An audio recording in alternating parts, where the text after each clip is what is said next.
السلام علیکم ورحمۃ اللہ وبرکاتہ۔ بسم اللہ الرحمن الرحیم۔ کتاب دعوت الامیر کی اگلی قسم میں خوش آمدید۔ آج ہم صفحہ نمبر 48 سے شروع کریں گے۔ در حقیقت یہ غلطی جس میں اس وقت کے مسلمان پڑ گئے ہیں، اس وقت اس لیے کہتا ہوں کہ پہلے بزرگوں کی کتب اس غلط عقیدے کے خلاف ظاہر کر رہی ہیں، جیسے حضرت محی الدین ابن عربی رحمۃ اللہ علیہ، حضرت ملا علی قاری اور علامہ ابن قیم کی کتب، حضرت مولانا روم رحمۃ اللہ علیہ کی مثنوی، حضرت مجدد الافسانی رحمۃ اللہ علیہ، شیخ احمد سرہندی کے مکتوبات وغیرہ۔ اس سے پیدا ہوئی ہے کہ انہوں نے نبوت کے معنی سمجھنے میں غلطی کی ہے، اور وہ خیال کرتے ہیں کہ نبی وہی ہوتا ہے کہ جو کوئی جدید شریعت لائے، یا پہلی شریعت کے بعض احکام کو منسوخ کرے، یا پہلے نبی کی اطاعت سے باہر ہو۔ لیکن اصل بات یہ ہے کہ یہ باتیں نبی کے لیے ضروری نہیں۔ یہ بھی ہو سکتا ہے کہ نبی ان تینوں قسموں میں سے کسی ایک میں شامل ہو، اور یہ بھی ہو سکتا ہے کہ ایک شخص میں یہ تینوں باتیں نہ ہوں۔ نہ وہ کوئی جدید کتاب لائے، نہ پہلی شریعت کے کسی حکم کو منسوخ کرے، اور نہ نبوت اسے براہ راست ملے، اور پھر بھی وہ نبی ہو، کیونکہ نبوت ایک خاص مقام قرب کا نام ہے۔ جس مقام پر فائز شخص کا یہ کام ہوتا ہے کہ وہ دنیا کی اصلاح کرے اور لوگوں کو خدا تعالیٰ کی طرف کھینچ کر لائے، اور مردہ دلوں کو زندگی بخشے، اور خشک زمین کو شاداب کرے، اور خدا تعالیٰ کی طرف سے جو کلام لوگوں کی ہدایت کے لیے نازل ہوا ہو اسے لوگوں تک پہنچائے، اور ایک ایسی جماعت پیدا کرے جو اپنی زندگیوں کو حق کی اشاعت میں لگا دے، اور اس کے نمونہ کو دیکھ کر اپنے دلوں کی اصلاح کرے اور اپنے اعمال کو درست کرے۔ غرض نبوت کی نفی نبوت کے مفہوم کو غلط سمجھنے سے پیدا ہوئی ہے، ورنہ بعض اقسام کی نبوتیں تو بجائے رسول کریم صلی اللہ علیہ وسلم کی شان گھٹانے کے آپ صلی اللہ علیہ وسلم کی شان بڑھانے والی ہیں۔ کہا جاتا ہے کہ قرآن کریم رسول کریم صلی اللہ علیہ وسلم کے بعد نبوت کا سلسلہ بند کرتا ہے، کیونکہ فرماتا ہے اعوذ باللہ من الشیطان الرجیم ما كان محمد ابا احد من رجالکم وَلَكِنْ رَسُولَ اللَّهِ وَخَاتَمَ النَّبِيِّينَ۔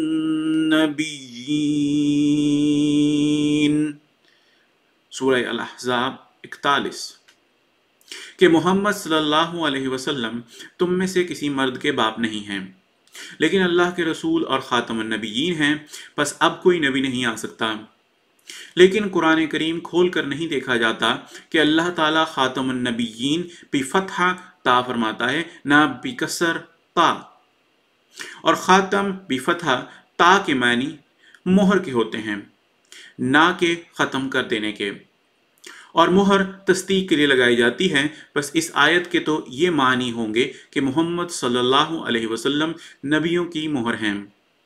چنانچہ امام بخاری نے اپنی کتاب صحیح بخاری میں خاتم النبیین کے معنی نبیوں کی مہر والے نبی کے ہی کیے ہیں، اور اس آیت کی تشریح میں وہ احادیث نقل کی ہیں جن سے معلوم ہوتا ہے کہ آن حضرت صلی اللہ علیہ وسلم کے جسم مبارک پر ایک مہر نبوت تھی۔ بخاری کتاب المناقب باب خاتم النبوہ۔ کاش لوگ قرآن کریم کے الفاظ پر غور کرتے تو ان کو یہ دھوکہ نہ ہوتا اگر وہ یہ دیکھتے کہ اس آیت میں مضمون کیا بیان ہو رہا ہے۔ تو ان کو معلوم ہو جاتا کہ پہلے اس آیت میں یہ بتایا گیا ہے کہ محمد صلی اللہ علیہ وسلم تمہارے مردوں میں سے کسی کے باپ نہیں ہیں، اور پھر اس کے بعد لیکن لا کر رسول اور خاتم النبیین کے الفاظ استعمال کیے گئے ہیں۔ اب یہ بات ظاہر ہے کہ لیکن ازالہ شبہ کے لیے آیا کرتا ہے، اور یہ بات ہر ایک مسلمان جانتا ہے کہ پہلے فکرے سے یہی شبہ پیدا ہو سکتا ہے کہ سورہ کوثر میں تو اللہ تعالیٰ فرماتا ہے اِنَّ شَأْنِيَكَ هُوَ الْأَبْتَرُ، سورہ الکوثر آیت 4، تیرا دشمن ہی ابتر ہے، تو ابتر نہیں۔ اور یہاں خود تسلیم فرماتا ہے کہ آپ صلی اللہ علیہ وسلم کی نرینہ اولاد نہ ہوگی، بس